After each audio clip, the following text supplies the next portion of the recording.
बिस्मिल्लाहिर्रहमानिर्रहीम। अस्सलाम वालेकुम रहमतुल्लाहि नाज़रीन।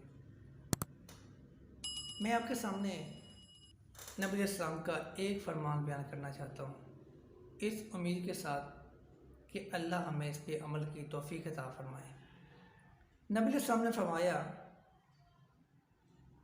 मेरे सहाबा, अला उख़बिरुकुम बिअफ़ज़लि मिन दरजति अस्सलातु वस्सियामु वस्सदक़ा।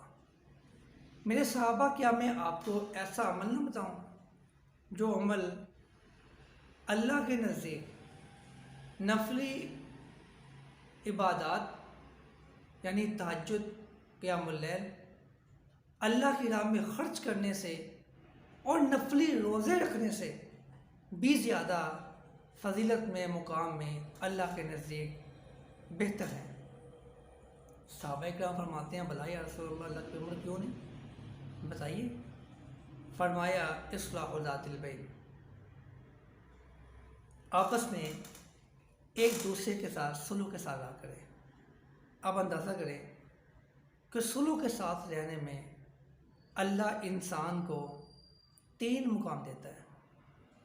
नफली रोज़े रखने वाले से भी ज़्यादा मुकाम, रात को बिस्तर छोड़ के अपनी नींद को तर्क करके तहज्जुद पढ़ने वाले से ज़्यादा मुकाम, और अल्लाह की राह में ख़र्च करने वाला उससे भी ज़्यादा मुकाम अल्लाह उसे अता करता है। फरमाया, इस्लाहु ज़ातिल बैन, आपस में सुलह के साथ रहा करें, मुस्कुरा के मिला करें, एक दूसरे की ग़ीबत ना किया करें।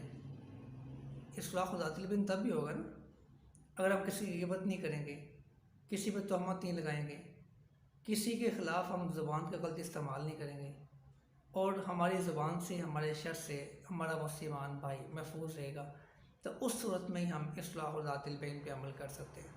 फरमाया, इस्लाहु ज़ातिल बैन, आपस में सुलह से रहा करें।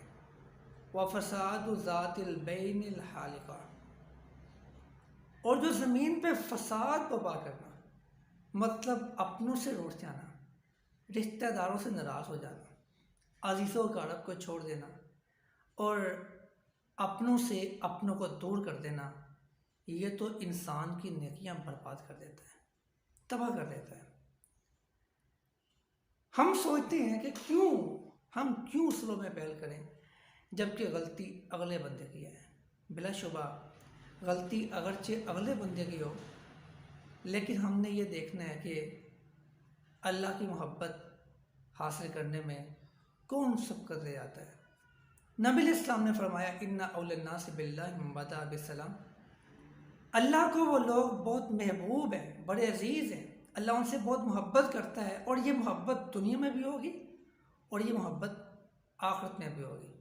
मन बदा बिस्सलाम, जो अपनी शोहरत, अपनी इज़्ज़त, अपना मुकाम, हर चीज़ को साइड पे रखता है और कहता है कि मैं अपने मुसलमान भाई से सलाम अलैकुम कहने में पहल करके उससे सुलह करता हूँ और मैं अल्लाह की रज़ा के लिए झुक जाता हूँ। सलाम में पहल करने वाला, नबी अलैहिस्सलाम ने फरमाया, अल्लाह इससे बहुत मोहब्बत करता है।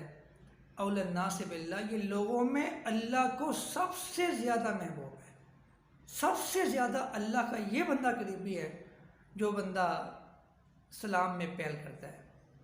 और नबी अलैहिस्सलाम ने वैसे भी फरमाया था कि मन तवाज़ा लिल्लाहि रफ़अहुल्लाह, जो अल्लाह की रज़ा के लिए झुक जाता है, आजिज़ी इख्तियार करता है, अल्लाह उसे ऊंचा कर देता है, मुकाम देता है, बुलंदी देता है। बेहतरीन है वो लोग जो बर्दाश्त करते हैं, नज़रअंदाज करते हैं, इंसान है, अपनी अताओं को और अपने मुसलमान भाइयों की ख़ताओं को भूल जाते हैं, नज़रअंदाज करते हैं, ये सोच के कि मेरा भाई है, इंसान है, इंसान बहक भी सकता है, उससे गलती भी हो सकती है, तो लिहाजा नज़रअंदाज करूँगा तो कल अल्लाह मुझसे भी नज़रअंदाज करेगा। बेहतरीन लोग हैं वो जो इस्लाहु ज़ातिल बैन पे अमल करते हैं कि आपस में सुलह के साथ ज़िंदगी बसर करते हैं। और अगले नबी अलैहिस्सलाम के अल्फाज से व फ़सादु ज़ातिल बैनिल हालिका, और आपस में लड़ना झगड़ना, इख्तलाफात करना, ये तो इंसान की नेकियों को बर्बाद कर देता है। वैसे भी सिर्फ सालिहीन के नज़दीक जो बंदा अपने अजीज़ों से, रिश्तेदारों से, बहन भाइयों से नाराज़ होता है, वो फरमाते हैं मलऊन वलो मात फी जोफिल काबा, वो सहने बैतुल्ला में भी अगर वो मर जाए तो वो ये ना समझे कि वो अल्लाह की रहमत में मर गया है, बल्कि वो अल्लाह की रहमत से महरूम मर गया और लानतें वसूल करता वो मर गया। और फसाद ज़ातिल बैनिल हालिका, आपस में नाराज़ होना, ये इंसान की नेकियों को बर्बाद कर देता है। मैं उम्मीद करता हूँ कि आप मेरा पैगाम आगे भी पहुँचाएँगे और ख़ुद भी इस पे अमल करने की कोशिश करेंगे और मेरे लिए भी दुआ करेंगे कि अल्लाह मुझे भी इस पे अमल की तौफीक दे। अस्सलाम वालेकुम।